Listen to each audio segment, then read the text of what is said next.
Modelo 130, el primer gran obstáculo es sencillamente lograr entrar al sistema.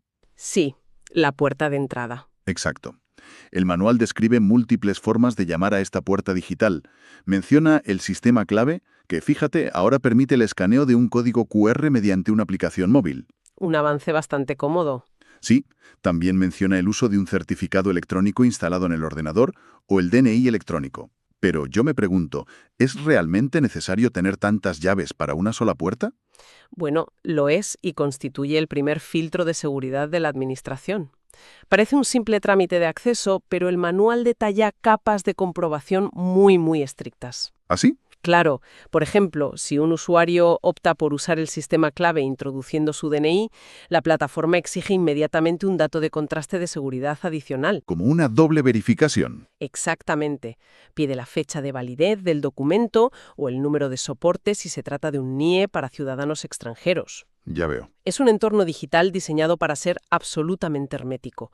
Garantiza mediante criptografía que quien entra es realmente quien dice ser. En su defecto, un representante legalmente autorizado, supongo. Eso es. Bueno, una vez que se logra abrir esa puerta blindada, la pantalla te muestra el formulario en sí, y leyendo la descripción del manual, resulta muy curioso cómo está estructurada la interfaz. Sí, tiene detalles interesantes. Hay un botón llamado Guardar y otro llamado Validar declaración. Así es. Y son dos herramientas fundamentales que el manual destaca precisamente para evitar la frustración del usuario. Claro, porque rellenar esto del tirón puede ser un infierno. Totalmente. El botón de guardar permite almacenar los datos introducidos directamente en los servidores de la agencia tributaria. Y lo interesante es que permite hacer esto incluso si la declaración está incompleta o tiene errores de cálculo. O sea que funciona casi como un videojuego moderno que tiene puntos de guardado. Me gusta esa comparación. Es que lo parece. Si el proceso resulta abrumador o si de repente te das cuenta de que falta una factura por contabilizar, simplemente guardas la partida. Cierras el navegador. Cierras, te vas a tomar un café y al volver a entrar y pulsar cargar, el formulario recupera el estado exacto en el que lo dejaste. Es una analogía excelente. Realmente ayuda a reducir la ansiedad frente a la pantalla. Desde luego. Y luego está la función de validación. Cuando pulsas el botón Validar declaración, los algoritmos del sistema revisan todo el trabajo que has introducido. Aquí es donde la máquina te juzga. Un poco sí. Pero el manual hace una distinción brillante y muy necesaria entre dos tipos de mensajes que la pantalla puede arrojar.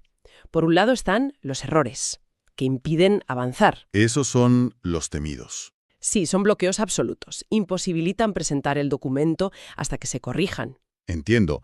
Es como chocar contra un muro en ese mismo videojuego del que hablábamos. Pierdes la partida hasta que lo arregles.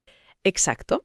Pero el manual también habla de avisos, ¿verdad? ¿En qué se diferencian exactamente de los errores? Los avisos son una mecánica fascinante. Son notificaciones no bloqueantes. Vale. El sistema detecta algo inusual y te sugiere revisarlo.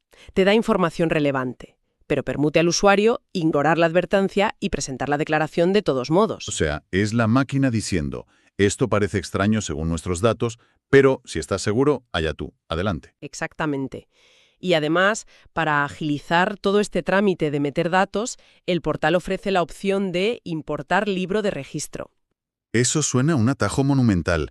Significa que el sistema puede rellenar el modelo 130 casi automáticamente si subes los datos contables previos. Así es. Extrae los totales de ingresos y gastos de los archivos del usuario y puebla las casillas correspondientes. ¡Qué maravilla! Minimiza muchísimo el error humano en el tecleo de cifras, que es donde más fallos suele haber. Claro, bailar un número te puede costar un disgusto. Lo que demuestra la redacción de este manual es que la institución es plenamente consciente del estrés que genera este proceso. Por eso han tejido una red de soporte. Sí, noté eso en la documentación. De hecho, el manual menciona un icono emergente que está constante en la esquina inferior derecha, uno que reza ADI. ¿Necesitas ayuda? Sí, el famoso ADI. A mí me suena a un asistente de inteligencia artificial, la verdad. ¿Qué significa ese acrónimo? Significa Administración Digital Integral. Ah, vale. Es un servicio de asistencia, pero la ayuda no se limita a un bot automatizado en la pantalla.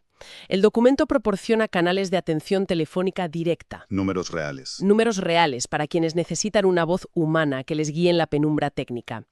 Detalla el teléfono de información general, que es el 91 333 5333, Tomad nota. Y un número más específico para información tributaria básica, el 91 554 8770. Es un alivio considerable saber que esos números están disponibles cuando la ansiedad aprieta frente a la pantalla. Y esto nos lleva al momento más crítico de todo el trámite. El pago. El momento de soltar el dinero.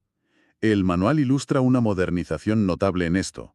Se permite el cargo en cuenta, el uso de tarjetas de crédito e incluso algo tan cotidiano hoy en día como el pago mediante Bizum. Sí, se han adaptado bien. Pero también menciona el uso del NRC.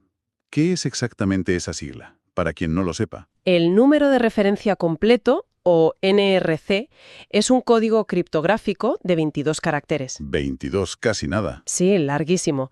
Lo genera la entidad bancaria y sirve como un justificante irrefutable ante Hacienda de que el dinero ha sido bloqueado en tu cuenta y transferido a las arcas públicas. Es la prueba definitiva de pago, vamos. Eso es. Parece un sistema muy robusto.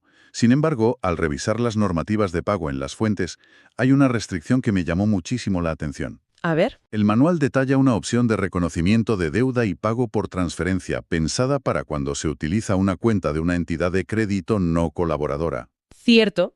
Supongo que esto se refiere a los neobancos o bancos extranjeros que operan en España pero no tienen convenios directos con Hacienda. Lo fascinante aquí es que esa es la interpretación correcta, sí. Hoy en día, una gran cantidad de profesionales freelance utilizan cuentas digitales con sede en otros países europeos, sobre todo por las bajas comisiones. Claro, es muy común. Pues bien, la normativa establece una prohibición muy específica. Cita textualmente que, bajo esta modalidad, no se admiten las transferencias inmediatas. Y eso resulta completamente contraintuitivo. ¿Verdad? La inmediatez, donde puedes enviar capital al otro lado del planeta en cuestión de segundos. Y sin embargo, la agencia tributaria exige explícitamente que no se envíe el dinero demasiado rápido si proviene de uno de estos bancos. Así es. ¿Cuál es la lógica detrás de frenar el flujo de dinero? Si ellos son los primeros que quieren cobrar. Es un reflejo de las tensiones entre la tecnología financiera global y las infraestructuras de comprobación internas de la administración pública. Ah, ¿problemas de compatibilidad? Exacto. Las transferencias inmediatas internacionales a menudo carecen de los metadatos estructurados que Hacienda necesita para conciliar automáticamente ese pago con el expediente del contribuyente en tiempo real. Faltan etiquetas en el envío, por así decirlo. Justo, al forzar una transferencia ordinaria, el sistema gana tiempo necesario, habitualmente entre 24 y 48 horas. Para respirar. Para que los procesos de compensación bancaria tradicional envíen la información de manera que los ordenadores del Estado puedan procesarla sin generar falsos impagos. Es un detalle técnico fascinante que muestra un poco las costuras del sistema, ¿verdad? Totalmente. Bueno, con este mapa detallado del laberinto digital y sus reglas de seguridad, ya claro, creo que es hora de ponerle un rostro humano a toda esta burocracia. ¿Vamos a ello? Vamos a analizar la historia de nuestro caso de estudio basándonos en los modelos reales que tenemos aportados. Entremos en el año fiscal 2025 de nuestro protagonista.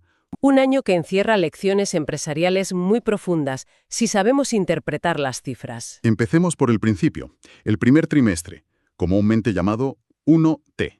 Vale. El documento certifica que la presentación se realizó el 17 de abril de 2025, exactamente a las 15:52. ¿Después de comer? Sí, pero al observar la cabecera hay un detalle que cambia por completo la narrativa. Cuéntame. Quien presenta este modelo frente al ordenador no es Joaquín. Ajá. El número de identificación fiscal del presentador es distinto y aparece un nombre bajo la figura oficial de colaborador. Claro. Ese rol suele corresponder al clásico gestor administrativo o asesor fiscal. El salvavidas. Exacto. Alguien que cuenta con una autorización especial para operar en nombre de terceros ante la sede electrónica. O sea, Joaquín no se ha atrevido a enfrentarse al sistema por su cuenta.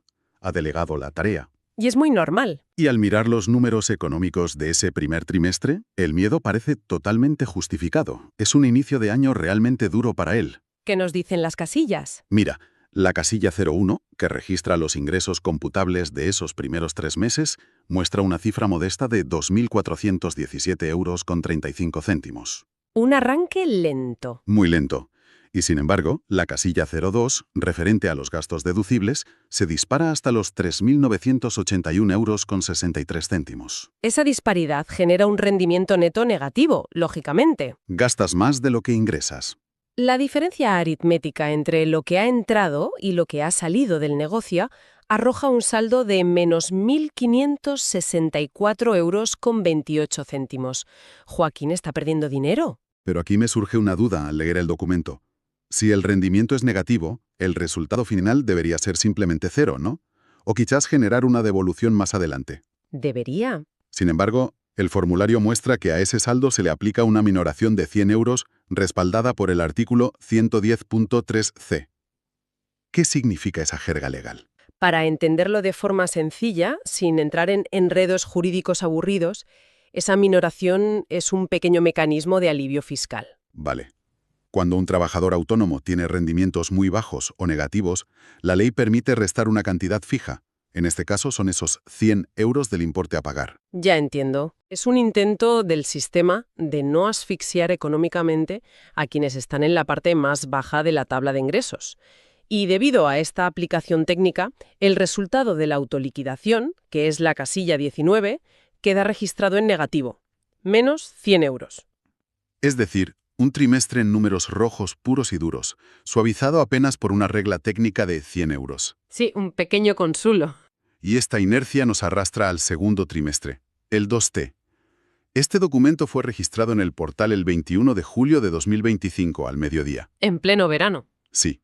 Y de nuevo, al revisar la firma digital, vemos que el colaborador sigue al mando del timón. Si conectamos esto con el panorama general del emprendimiento, refleja una realidad muy dura, pero muy común. Empezar es difícil. Los primeros meses de cualquier proyecto o las etapas donde se requiere una fuerte inversión inicial suelen lucir exactamente así en el papel. Claro, compras de material. Hay que adquirir material informático, pagar licencias de software, quizá invertir en campañas de publicidad iniciales. Y todo eso suma. Todo esto ocurre mientras la facturación, esos magros 2.400 €, apenas comienza a gotear. Entiendo perfectamente el contexto económico de empezar un negocio, pero me planteo una contradicción aquí. Dime. Si Joaquín está atravesando un periodo de vulnerabilidad económica, si pierde más de 1.500 € en un trimestre, ¿no resulta contraproducente sumar el gasto recurrente de un gestor profesional a esa lista de pérdidas? Visto así, ¿Por qué seguir pagando si no tienes ingresos? es una pregunta súper lógica desde el punto de vista del ahorro puro, pero ignora la psicología del contribuyente. ¿A qué te refieres? Cuando el estrés financiero es alto y los números son negativos, la burocracia estatal se percibe como una amenaza aún mayor. ¿Tienes miedo de cometer un error y que encima te multen? Exactamente. Delegar esta gestión técnica a un profesional es, en esencia, comprar tranquilidad mental. Ya veo. Garantiza que, al menos frente a posibles inspecciones o multas del Estado, la contabilidad está blindada y declarada correctamente, incluso si el mensaje que se envía es que el negocio está sangrando capital. Esa búsqueda de seguridad tiene todo el sentido del mundo en medio de la tormenta. Al final, pagas por dormir tranquilo. Así es. Pero la narrativa sufre un giro radical en la segunda mitad del año. Aquí es donde se pone realmente interesante. A ver esa evolución. Presentación. ¿Qué pasa? El colaborador ha desaparecido del mapa. Es un cambio de dinámica fundamental en la relación del usuario con la administración. Absolutamente. Ahora, el NIF del presentador coincide exactamente con el del contribuyente. Es el propio Joaquín firma digitalmente este modelo. Directamente. Sí, actuando explícitamente en calidad de titular. Ha tomado las riendas. ¡Qué valiente! Pero ojo, el documento del 3T es engañoso a primera vista. ¿Por qué lo dices? En la cabecera principal hay una marca rotunda que reza negativa, sin actividad, resultado cero. Un observador casual pensaría que Joaquín cerró el negocio y se fue de vacaciones todo el verano. Claro, pero esa es la trampa de la nomenclatura del formulario. Para comprenderlo, hay que saber que el modelo 130 es acumulativo. Acumulativo. Explica eso. No aísla los meses de julio a septiembre. Lo que hace es sumar toda la actividad desde el 1 de enero hasta el último día del trimestre en curso. Ah, vale. Arrastra los datos. Y al diseccionar la sección de datos económicos, la evidencia de que el negocio ha estado operando a pleno rendimiento es irrefutable. Cierto, los números cuentan una historia de expansión masiva. Mira esto. A ver. Los ingresos acumulados en la casilla 01 han saltado de aquellos tímidos 2.400 € a unos impresionantes 15.783,84 €. ¡Wow! Es un aumento brutal de facturación. Desde luego. Pero, paralelamente, Los gastos acumulados en la casilla 02 han escalado hasta los 15.829 euros con 99 céntimos. Si restamos las cifras del primer semestre, comprobamos que solo durante el verano Joaquín facturó más de 13.000 euros e incurrió en una cantidad de gastos prácticamente idéntica. Empate técnico. El negocio ha salido de aquel pozo profundo del inicio, pero el rendimiento neto acumulado sigue siendo técnicamente negativo, aunque por un margen minúsculo de apenas 46 euros con 15 céntimos. Se encuentra en un punto de equilibrio casi perfecto. Sí. Pero yo te pregunto, ¿qué tipo de estrategia empresarial genera un equilibrio tan exacto entre ingresos y gastos cuando el volumen de facturación se ha multiplicado por 6? La interpretación más plausible basada en estos patrones es que estamos ante una fase de reinversión agresiva. Poner todo el dinero de vuelta en la máquina. Eso es. El negocio comenzó a captar clientes y a generar ingresos significativos, pero en lugar de acumular beneficios en el banco, Joaquín decidió inyectar cada euro ganado de vuelta en la estructura. Claro, quizás subcontratando servicios, adquiriendo maquinaria más potente. O ampliando su capacidad operativa para poder sostener ese nuevo nivel de demanda que le ha llegado de golpe. Y hay otro factor crítico en este tercer trimestre que no se nos puede pasar. La casilla 06 revela que Joaquín cuenta con retenciones previas por un importe de 738 euros con 68 céntimos. Un dato importantísimo. ¿Cómo afecta esto al cálculo final? Esas retenciones representan el IRPF que sus propios clientes empresariales ya han descontado de sus facturas y adelantado a Hacienda en su nombre. O sea, dinero que ya está en la caja del Estado. Exacto. Dado que su rendimiento general es levemente negativo, no existe la obligación de realizar pagos fraccionados adicionales en este momento. Ya ha cumplido. Por lo tanto, el resultado matemático de la autoliquidación, la casilla 19, es un rotundo 0. 0,00. Llegamos así al último capítulo, el cuarto trimestre, el 4T, que sella el ejercicio fiscal de 2025. El cierre del año. El documento se presenta el 28 de enero de 2026. Joaquín se mantiene como el titular que presenta la declaración. Ya no hay vuelta atrás con el gestor. Sigue al mando. Al observar el cierre anual consolidado, los ingresos totales computables alcanzan los 15.917 euros con 90 céntimos. Muy bien. Los gastos deducibles anuales cierran en 17.680 euros con 80 céntimos. Termina el año con una pérdida neta acumulada de menos 1.762 euros con 90 céntimos. ¿Sigue en negativo anual? Las retenciones soportadas se mantienen inamovibles en esos 738 euros con 68 céntimos. Lógico. Y como era de esperar con estos datos, el resultado de la autoliquidación vuelve a ser 0. La constancia en estos últimos meses confirma la tendencia de estabilización técnica del negocio de Joaquín. Tras analizar esta montaña rusa numérica, de pasar de 1.000 a 15.000, entonces, ¿qué significa todo esto? Que nos enseña el paso de un primer semestre asustadizo, resguardado tras la figura de un gestor, a un segundo semestre de independencia total frente a la plataforma. Lo que estos 4 documentos trazan de forma invisible es una curva de aprendizaje y de progresivo empoderamiento tecnológico. Evolución pura. Durante el primer semestre, el negocio sufría pérdidas claras. La complejidad de justificar esa brecha, combinada con el miedo reverencial a equivocarse ante la maquinaria estatal, Ese miedo a la multa. hacía imprescindible el escudo del colaborador experto. Era el momento de usar el comodín del profesional para evitar desastres, básicamente. ¿Pero qué crees que impulsó el cambio en octubre?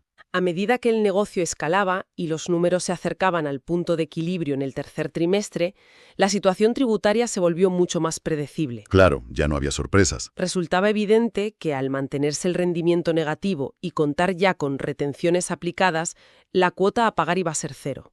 0 euros a soltar. Es altamente probable que Joaquín, al percatarse de que el trámite no requeriría un desembolso económico adicional, decidiera prescindir de los honorarios mensuales del gestor y asumir el control de sus obligaciones. Es una decisión basada en la pura eficiencia de costes. Si el riesgo de cometer un error que resulte en una multa costosa disminuye drásticamente porque el resultado base es 0, el incentivo para aprender a usar la plataforma por uno mismo se multiplica. Efectivamente. Y es casi seguro que para lograr esta independencia se apoyó en las mismas herramientas de la sede electrónica que diseccionamos al principio. Las que leímos en el manual. Sí, podemos imaginar a Joaquín accediendo con su clave en el móvil, Leyendo el QR. utilizando la función de importar libro de registro para volcar esos más de 15.000 euros de datos contables sin teclear cifra por cifra y arriesgarse a un error. Seguramente utilizó el botón de «Validar declaración» para calmar los nervios antes de darle a enviar. Comprobó que no había bloqueos o errores graves, quizás se ignoró algún aviso menor de esos amarillos. Y finalmente ejecutó la firma digital con éxito. Representa una pequeña, gran victoria del ciudadano sobre el sistema burocrático, sinceramente. Entrar a la plataforma, comprobar que las matemáticas cuadran, verificar que el resultado es 0 y pulsar el botón de presentación sin depender de intermediarios. Es un logro. Ilustra una dualidad muy común en la relación con la administración moderna. La burocracia digital, por su diseño tan hermético, genera un rechazo y un miedo inicial considerables. Nadie quiere entrar ahí. Sin embargo, una vez que se descifra su lógica interna y se comprende su lenguaje, otorga una profunda autonomía financiera. Qué viaje tan revelador ha supuesto esta exploración documental. Hemos partido de la frialdad técnica de un manual institucional alojado en un servidor gris. Analizando métodos de acceso y reglas bancarias opacas. Y hemos terminado reconstruyendo la biografía económica de supervivencia y adaptación de un emprendedor español. Así es. Hemos comprobado cómo detrás de cada código seguro de verificación, esos largos y crípticos CSV que autentican los documentos PDF en un lateral, Sí, esos códigos de letras y números infinitos. se esconde una historia humana de esfuerzo, de dudas y finalmente de dominio de la tecnología. Es la confirmación palpable de que los datos fiscales nunca son mera estadística vacía. Son una radiografía de la actividad humana. Sin duda. Saber interpretar las señales que emiten estos documentos es una competencia crucial en la economía actual. Te bloquea una transferencia mediante un NRC. O asimilar la naturaleza acumulativa de los datos trimestrales, claro. Todo eso ofrece a los usuarios el conocimiento necesario para no paralizarse. Proporciona la claridad mental para sentarse frente a la pantalla de la agencia tributaria con seguridad y sin sudores fríos. Eso es lo más importante. Recordar que existen redes de apoyo, que el botón Guardar está diseñado precisamente para proteger el progreso de la partida, o que hay humanos al otro lado del teléfono 91-554-8770. Todo eso transforma por completo la experiencia tributaria. Adquirir esa confianza técnica es el paso previo indispensable para alcanzar un verdadero control sobre las propias finanzas. No obstante, al analizar la potencia de la infraestructura tecnológica que hemos descrito hoy, surge una reflexión inevitable sobre el futuro de estas interacciones. ¿Hacia dónde apunta esa reflexión? Cuéntanos. Esto plantea una pregunta importante. Hemos examinado un ecosistema digital capaz de importar libros contables completos en segundos, Cierto. de someter miles de datos a validaciones algorítmicas instantáneas antes de la presentación y de aplicar restricciones complejas sobre infraestructuras bancarias internacionales en tiempo real. Una maquinaria bestial.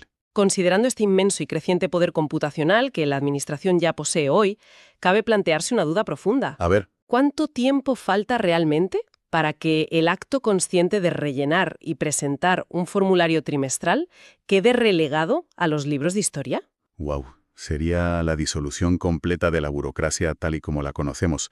Un paradigma radicalmente distinto. La trayectoria tecnológica sugiere que nos dirigimos hacia un horizonte donde los sistemas estatales tendrán la capacidad de auditar las cuentas vinculadas a actividades profesionales en tiempo real. Sin intermediarios. Es plausible que en un futuro no muy lejano, modelos burocráticos como el 130 desaparezcan por completo. Ojalá. Darían paso a una arquitectura financiera donde los impuestos, las retenciones y las minoraciones se calculen, compensen y liquiden de manera instantánea y transparente, operando silenciosamente en segundo plano con cada transacción electrónica que realizamos. Un escenario sin trimestres que cuadrar, sin fechas límites estresantes y sobre todo sin el miedo a equivocarse al pulsar un botón a las 11:59 de la noche.